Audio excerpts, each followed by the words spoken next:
taleefanka waxaad iigu dhahday inaan kula kulmo ayaan rabaa kulankaaga ma waxaad iigu tusayday inaad tahay nin garbihiisa hub lagu ilaalinayo aniga sidayda afkayga hadal kama baxay hol ayaa ka baxa marka sidaa darteed meel kasta oo aan aadayo staff ayaa ila socdo waxa ku roon aniga inaad ila saaxiibtid waxaan ka dhigayaa xabad markii la maqlo dhawaaqeeda dawladda dhan ay wada argagaxayso haddii aad isku daydid aniga inaad xiriir ila yeelatid xabadda aad sheegaysa xabad ka dhawaaq kulul ayaan anigu dhagahaaga ka yeersiinayaa adigu waxaad damacsan tahay shaarba libaax inaad ku ciyaartid aniga ima garanaysid anigu waxaan ahay maroodi markuu doonana geedaha jajabinaya markuu doonana geedka dhanba xididada u rujinaya oo gadaashiisa ka tuuraya war adigu waxba isku matalin maroodi ee bani'aadnimada ku ekaaw weli boqor camal ayaad u hadlaysaaba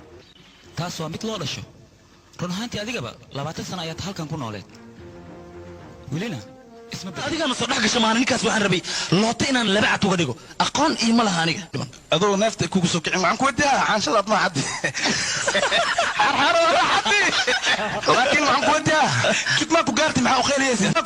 u khaylaysa nus saaca khaylaysa si amar iska sheeninay la sheenaygo sheenay maxaa waysan